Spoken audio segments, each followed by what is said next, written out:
Joining me today is a two-time winner on the PGA Tour, hanging out in front of his golf den down in the basement, I think, in Georgia. Jason Bohn, welcome to Mark It Down Live. Hey, Mark, how you doing, buddy? Good to catch up. Glad to be here. How's this home isolation thing going for you? How's e-learning in the Bohn house these days?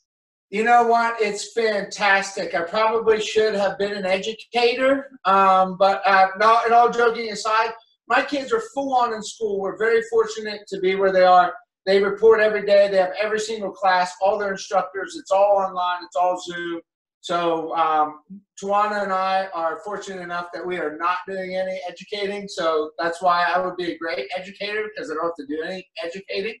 But really, it's been great for them, and it's given some a little accountability, it's been nice. They've had to their schedules changed slightly, but not too much. So it's been good. You just got to make sure the Wi-Fi is up and running. Yeah, that is the one major expense that we have expended over this time, is we had to totally redo and update all the Wi-Fi systems so that we could kind of all be on it at the same time, because everybody's on it, You got a great place to social distance too from your family down here. Looks like a great setup you got. Yeah, this is above my garage, so I'm kind of out away from everybody. So, but yeah, this is what we would call, I know I see you standing in your office too. This is our office. So yeah, it's kind of nice. I've got a TrackMan simulator that I've been had for a couple of years, and I really enjoy it. And I get up and I do a little bit of practice pretty much almost on a daily basis, whether it's just making some sort of swing or working on some sort of move or whatever it is. And then my kids get in here, whack it around. We play some golf courses. It's definitely provided a lot of entertainment, especially right now.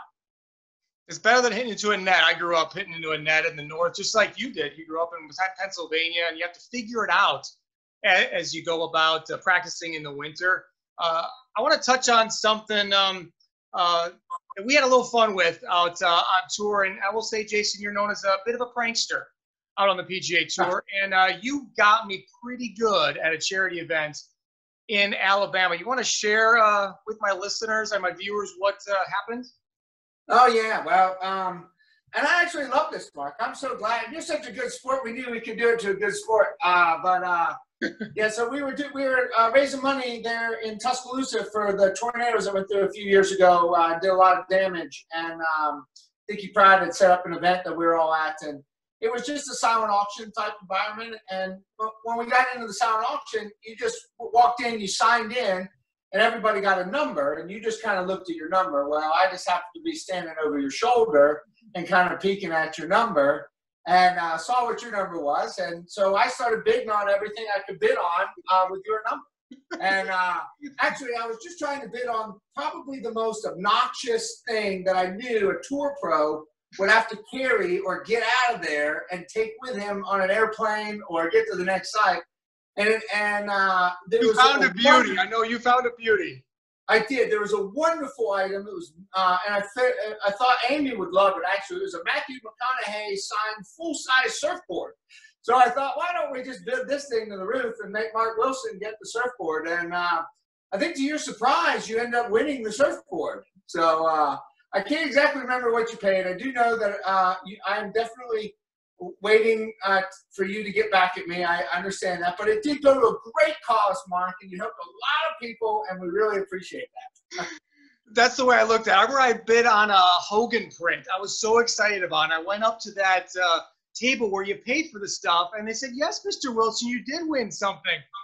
But she didn't walk and grab the Hogan picture. She went and got that surfboard, and I was pretty surprised that I knew immediately, though, that it had to have been you, because we were walking around together that night. So tip to everybody, hide your bid number. Very important one, especially with a group of friends, especially when you're with Jason Bohn. But is that what you miss most about being on tour right now, the camaraderie with the guys? There's no doubt.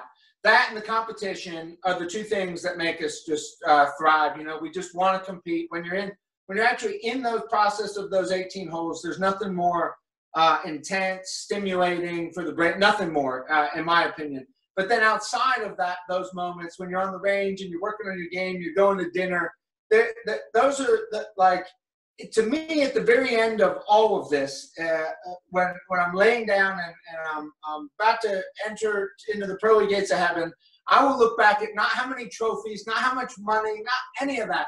I will look back at every single relationship that I built and made from on the PGA Tour.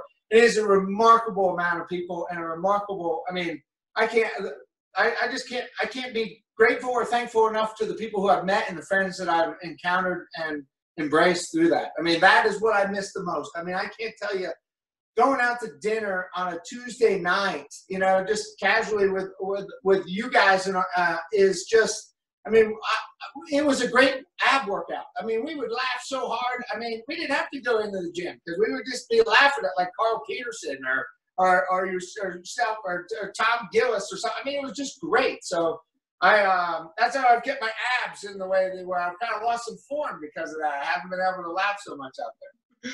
That's a great way to work out. And I think back to how this all started for you. Started a little bit differently than most guys. I mean, there are the guys that turn pro early. You got Rory McIlroy, Seve Ballesteros. I mean, some guys turn pro early, ready to get on the PGA Tour, but it was a collection of shots your freshman year there at the University of Alabama that really changed your life. Oh, yeah, no doubt. No doubt. So when I was a redshirt freshman at the University of Alabama, and during that time, they had a hole-in-one competition that you paid $1 a ball for. They were raising money for a charity, the Jemison Society, which was restoring a home that wasn't burned in the Civil War. And every dollar bought you a ball. You had to hit it within a 6-foot circle. If you hit it within the 6-foot circle, it qualified you for the semifinals.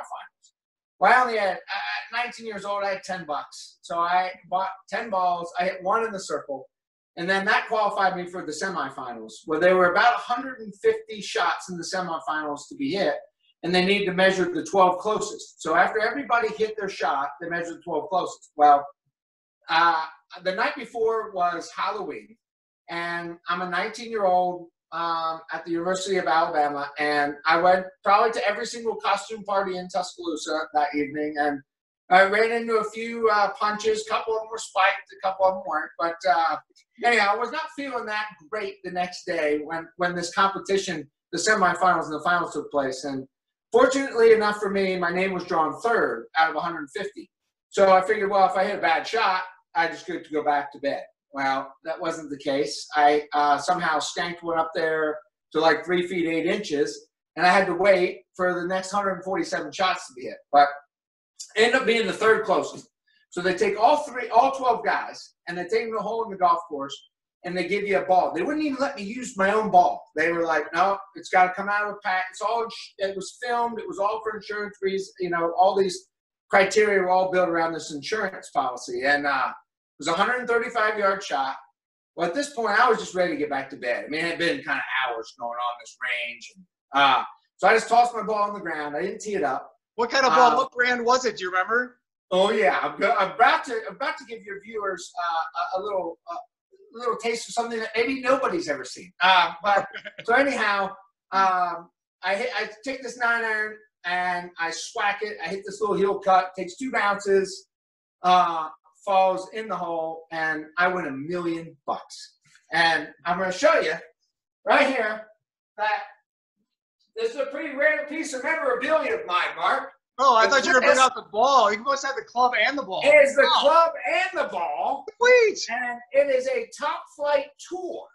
So this was in 1992, and that probably was the hottest ball on the market at the time. But I'm glad it wasn't anything that had any spin on it, because it did hop twice to go in. So, but yeah, Mizuno 9-iron Top Flight Tour golf ball. I don't know if you can see that. That's a nice wear mark there on that 9-iron. Well, yeah, I was okay at that point, I guess. Those were hard balls, lots of sand down there. But yeah, so right after that, my mom framed this for me and has given me this club and so and the ball, and it's stayed in my office now forever. So, but yeah, pretty rare. Not many people have seen that unless you've been to my home. So I just wanted to share that with you. Well, now I mean, Mark It Down Live has millions and millions of viewers, Jason. So, well, good. Now out there. All right, great. I hope all 7 people enjoy that. So that would be great. But I'm glad you shared. I mean, we're just going to go off the charts after this one. And obviously, you had to turn pro then. Was there any doubt in your mind whether you should keep your amateur status and play in Alabama? Zero, absolutely zero doubt. There's $1 million, Mark. I mean, I know it was okay. That's in 1992. Think about that. I mean, right now, if they said, "Hey, you want to stay an amateur, turn pro for $1 million," I'm taking the $1 million. I probably would have done it for 100,000. I just wasn't going to tell them that. But yeah, I mean, like seriously, that's it was life changing, and to be 100% honest, it was the only reason why I was ever able to chase my dream of playing professional golf. Had I not hit that hole in one, it was an annuity. I got paid $50,000 a year for 20 years. I guarantee you, I would have been a dentist. That's what I would have done. So I've been looking down somebody's mouth and playing golf on Wednesday and Friday afternoons. That would have been my life, and it all turned around because of one wonderful Halloween, day after Halloween, hungover nightmare. I mean, that's really how it kind of happened. So. It's a great lesson for the kids out there, you know, to go and party all night long, and then you might win $1 million the next day. You know, and I will tell you that my mom always told me nothing good ever, Jason, nothing good will come over after a hard night of drinking. And I just totally proved her wrong. So, but that's the only thing I think that could ever happen after that. But yeah, so I definitely called her and let her know that she was wrong. She really was not aware that something good could come from that. So it worked out. And you mentioned it there when you were talking about it, saying that really helped you get, you know, out on the mini tours and eventually on the PGA Tour, because it costs a lot of money to chase your dreams, and to have that money, not have to search for sponsors right away, certainly helped you get to the Canadian Tour, where you also set another amazing record. They were shooting a 58 in a tournament there to win. Pretty tremendous. Talk about that a little bit, and what you do to be able to go that low, because I know personally, and I'm sure a lot of my viewers feel the same way, when you go low early, I'm just looking for the clubhouse. Yeah, the thing, I only played 13 holes, so that was a big difference. No, I'm kidding. But yeah, seriously, it was one of those days. I guess they, you know, we talk about the zone a lot. You hear it talked about a lot, and it's really difficult to say what it actually is. But it was one of those days that I do remember a lot of details from the day.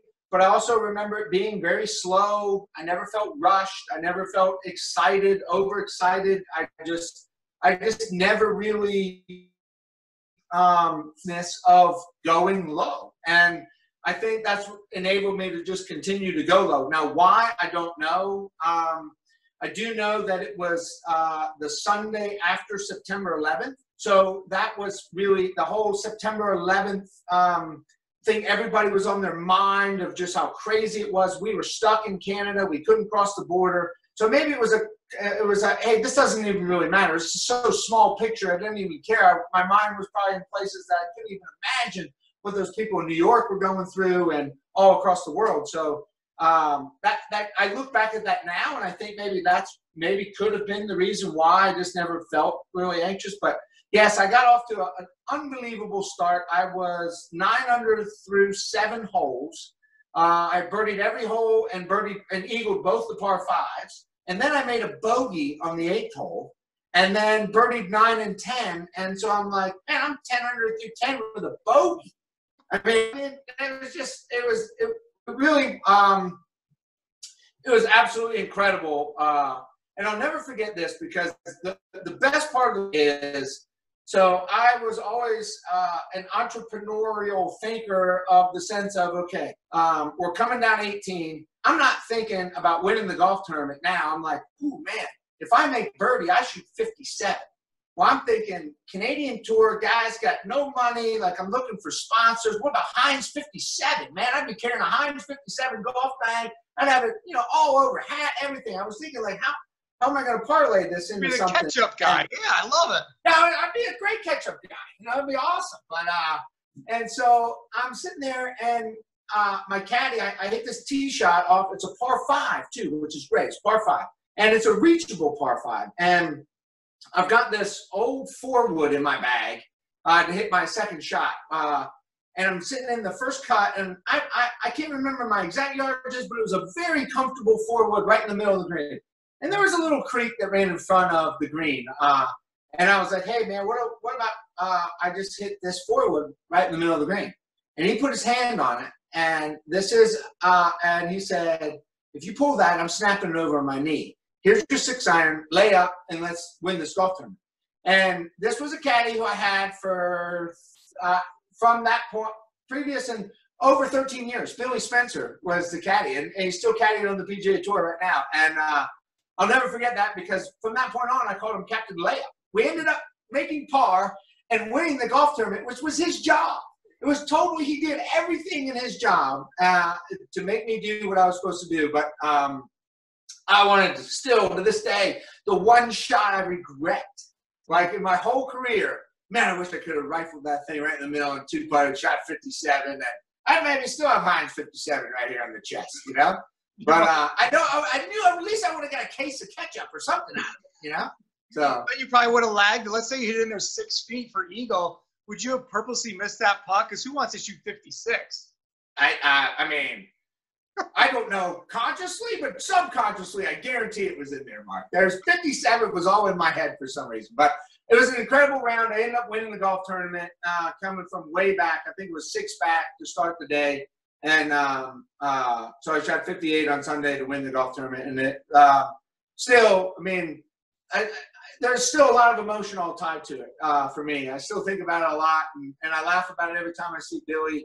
And I call him Captain Layup all the time. And it's unfair to him because he did do his job, but still, I mean, I'm as unfair to him as I was to you with the Matthew McConaughey surfboard. So it all worked out in the end. But that's a great lesson about reaching your potential. How do you reach your potential? And sometimes it's with a perspective of being in the present. And that sounds like what you did so well there in Canada. And this week on the PGA Tour should be the Zurich Classic of New Orleans. Now it's a team competition, now different format, but you won the thing in 2010. Wondering, you're going to have a little watch party on that screen behind you, pop in the DVD, maybe order something from Acme Oyster House there in New Orleans and have them ship it in?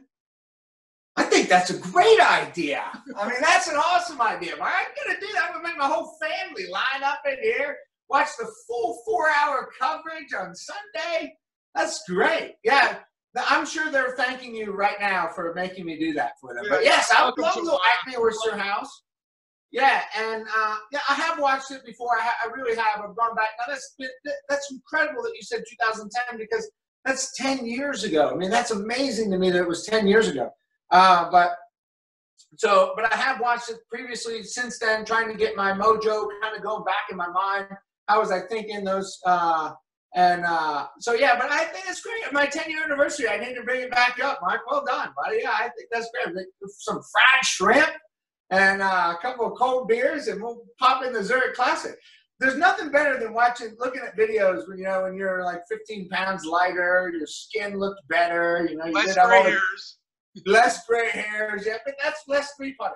That's all that is. So, but yeah, I will definitely go back and watch that this week. That's a great point. But it was an incredible experience for me. It was maybe obviously it was the biggest win of my career.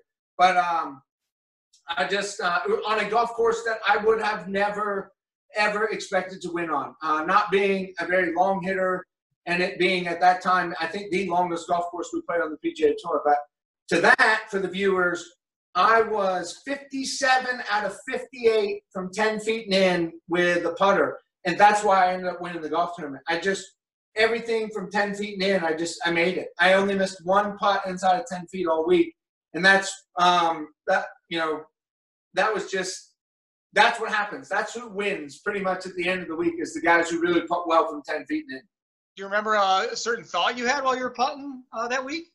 Yeah, this is crazy. I do, and I actually have I've got some putters here from my collection of years that I keep in my bags that I putted with over the course of the year, and I should have had that ready to pull out for you. But what I did that particular week was I had flattened the putter. I had gotten on a Sam's putting lab, and my putter had a lot of rotation to it prior to that week, and so I flattened it. And I just was getting frustrated because I was doing it myself. I didn't have anybody else do it. I was at home the week prior. I missed a cut coming out of Hilton Head. And so that weekend I was flattening at my teaching pro's facility, Scott Hamilton's. And I just got it bent. I don't even know what the lie angle was, but it felt great because it was so different, right? It was really unique to me. So I felt like I had a really, like, it felt flat, and it kept my face, what it felt like, stable. Might not have been, didn't matter. It just felt that way to me. And I made a lot of putts and felt really confident with it. If you have that feel, you just run with it as long as you can. And curious what you've been up to lately. I know you're going to celebrate a birthday this week, which is exciting. So you only got 3 years to go to the PGA Tour Champions, but you've been doing some commentary work for Sky Sports and CBS here soon. How you liking that? Yeah, I've really enjoyed that. It's been it's completely different than playing golf. It's so difficult, and that's the one thing that I give so much credit to the guys who go on and make careers out of broadcasting after playing, because it's totally different than golf. I mean, yeah, you're talking about golf, but I mean, you got people talking in your ear and from all over the place. And I've been fortunate enough to work a few weeks with Sky Sports, but think about that. Here I am, some redneck from Georgia, and I'm listening to a guy calling the show from London, and I can't tell whether it's Matt, John, Steve. They all have this strong British accent. Well, they all sound the same to me, and he's saying something, and they use different words than we use here, you know? And I know I use different words than they do too, but I mean, I'm like, what was that? What do I need to do? You got to repeat? Hello? You know, waiting for them. It was great. They were awesome. It's a great organization to work for. I learned a lot of things about with just dipping my toe in this business in a very quick amount of time, and it was great. I mean, I really enjoyed it. Had a lot of fun. Got to do a couple of interviews afterwards with some guys who I had actually just teed it up with, you know, within the past year with, and it was a lot of fun. So I really enjoyed that process. I did sign on to do a few weeks with CBS. That was all scheduled to come up this summer, but now with the rescheduling of the tour, I don't know whether that'll happen. I completely understand. All the talent hasn't been working. It's got to reshuffle everybody. You know, things are all going to transition. So I don't know whether I'll be able to do that or not this summer or not, but I was excited about that opportunity and just to see what it was like. I like being around the guys. I like talking about golf.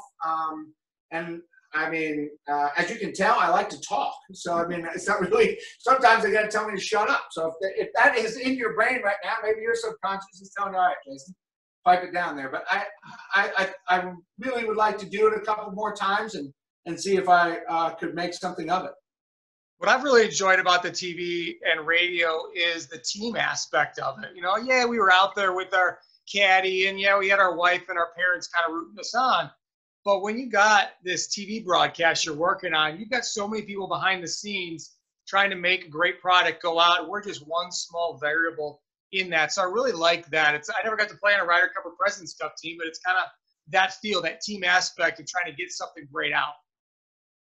For sure. And it's a large team. It's great. And that was one of the things that we did at Sky Sports, which I thought was really unique. We woke up one morning when I was in Palm Springs, and we hiked to the top of this mountain to watch the sunrise, all as a team. And I was like, wow, this is great. I mean, we're talking about audio people. I mean, not just the talent. It was everybody that was involved in putting on the show. And it was really, it was really kind of, I felt like a family when I was in there doing it. And you're so right. I mean, you have your family of golf when you're performing is very small. It's you and your caddy, you know, maybe your instructor or sports psychologist. It's not a large group of people that are all trying to put on and produce something. It's your little production. So you're right. I never really looked at it that way, but you're exactly right. What a great feeling that is to have that whole big team, big family. What we like to do on Mark It Down Live is get a swing thought from our guests, one that's kind of tops your list, something that really has worked for you over the years. Do you have like a holy grail, Jason Bohn, for your golf swing? Oh, man.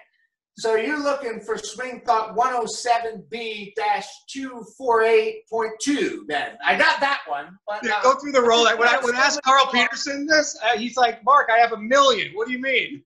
That's exactly right. I might have 2.5 million. I mean, no, but seriously, I think that there are some things, and it's kind of current. Like, it's kind of what you do, what you're working on in your golf swing. And I currently am still here in Georgia. Our golf is open. We are able to get out and play. The social distancing, There's no rakes. We leave the flag sticks in. The cups are, there's a little foam at the bottom of the cup. And I'm still able to go. My coach is about 35 minutes north of here in Cartersville, Georgia, and Scott Hamilton. So I'm able to run up there once a week or so and just, hit some balls. We film it and we kind of work on some things. I'm not in the full grind that I was when I was playing, 30 weeks a year on tour, but it's still like, I don't know, it's something in our DNA. I can't get it out. Like I feel like if I don't do something, I'm not doing anything. So I'm always trying to do something. But the thing that makes sense. I ran into was it Frank Beard a few years ago out in Palm Springs, and he's in his mid 80s, and he walked past me on the range. He goes, "Mark, last night I thought about if I just turn my grip a little bit this way, it's going to fix everything." So I had to come out and try it. So believe me, Jason, we're going to be doing it till the day we die. That's exactly right. And to your viewers, there is no one thought, and it will change. And if it doesn't change, you're probably not adapting. I mean, it has to change. It's the feelings, once you produce something, it's gonna create a different feeling somewhere else. And so if you're not modifying, you're not changing, and you're not constantly kind of thinking and moving and adjusting, you're probably going to stay still. You're not going to really ever really improve. So I think that sticking on one thing might not necessarily be the right way, but it is currently for short, brief amount of time. So my thought, I'm going to show you here.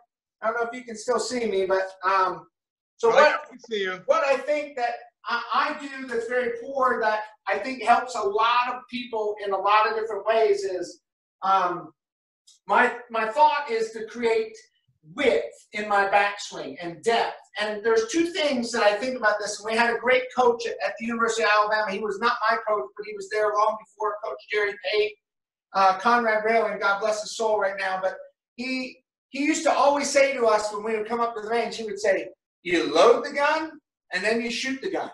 And I was like, "Oh, no kidding." But I mean, like, it didn't make a lot of sense to me until now. It's really making a lot of sense so the way that I think about it is I think too many people want to load their gun way too fast. If you are actually going to load your gun and shoot your gun, the gun shoots way faster than it loads, right? We can't load it fast enough, but everybody tries to speed load a gun. And so in my reference to this is, so the width that's created in the golf swing, when I get playing very poorly, I'm very kind of narrow. The club's very close to my head. So, and that's typically because I try to load the gun too fast. And so there's some collapse. And so what I try to work on in my golf swing is what we call width and depth in the golf swing. So if I turn and load the gun at a good rhythm, now I can see how much farther the club is from my head. My left arm is kind of straight, and that is creating width, which allows time for the club to get back in front of my body so that I can continue the width on the other side, which is, I think, the easiest way to get your ball to fly the straightest, because you're able to control your face way more. Your face is able to be controlled. It's more stable the more width you have in your golf swing. So that's constantly what I try to work on. And if I get, typically the reason why I get narrow in my golf swing is because I try to load my gun way too fast. I just need to pivot and turn slow, load the gun, and keep that width. And then there's no, what I used to call bogey whip, because I would whip it so fast. If I whipped it back, I would whip it fast. And if I did that, I typically made bogeys. So that's why I call it the bogey whip. So it was, I think the best advice I can give a lot of people, and my swing thought and what I would move on to, is creating width. It's almost as though, and my coach Scott Hamilton told me the other day, when I'm at home here, I hit big punch shots, is what I'm feeling like. I hit big punch shots so that I'm width here, width there, width here, width here. And what I'll notice when I'm on a TrackMan or a device that will measure my face is my face becomes much more stable the wider that I am. And that face is really, I would say it's more than 75% dictates where the golf ball is going to go. That's all we care about is where's the face pointing when you strike the golf ball. So that's my tip to your viewers. Try to get wide, create width, and you can do that very slow going back.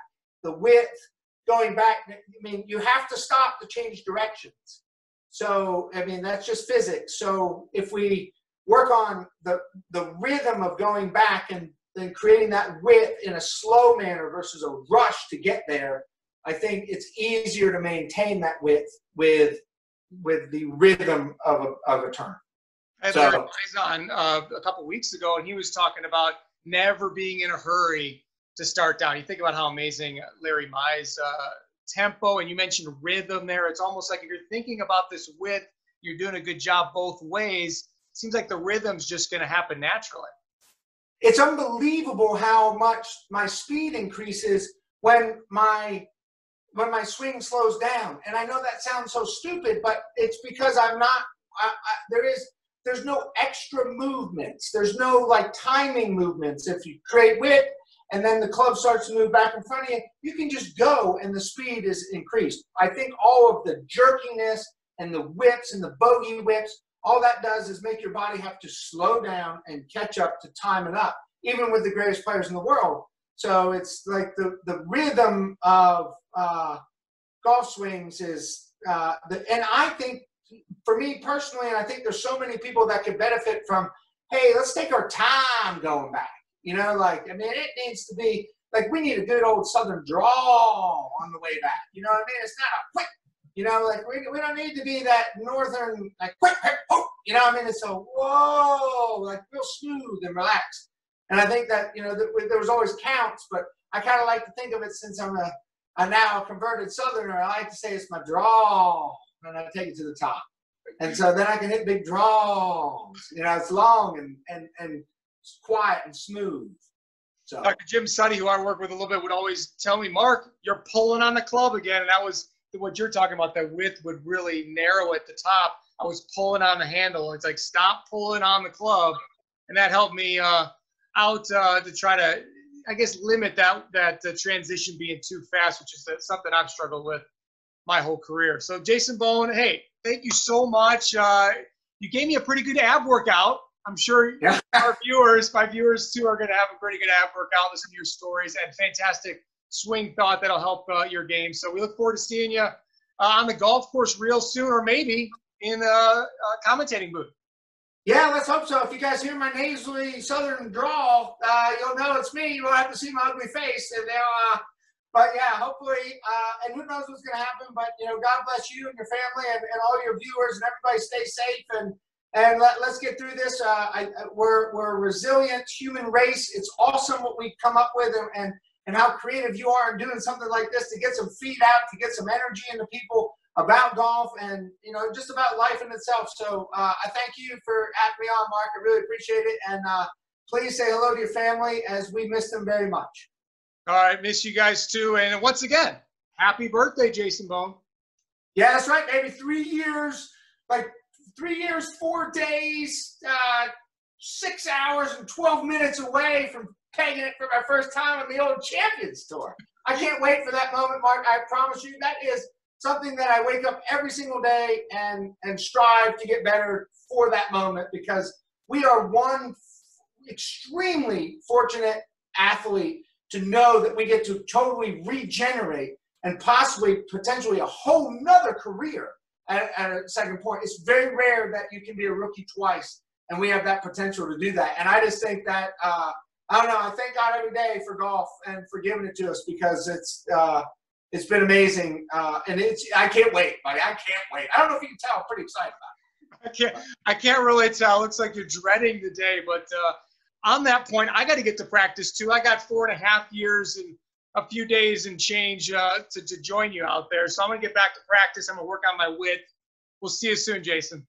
All right, thanks, Mark. Hey, by the way, I'll check out all the golf courses and get all the great restaurants on the Champions Tour. So when you're there, we'll just roll right into it. You'll be ready to go. I love it. Look forward to it, Jason. Thanks again. Thank you, buddy.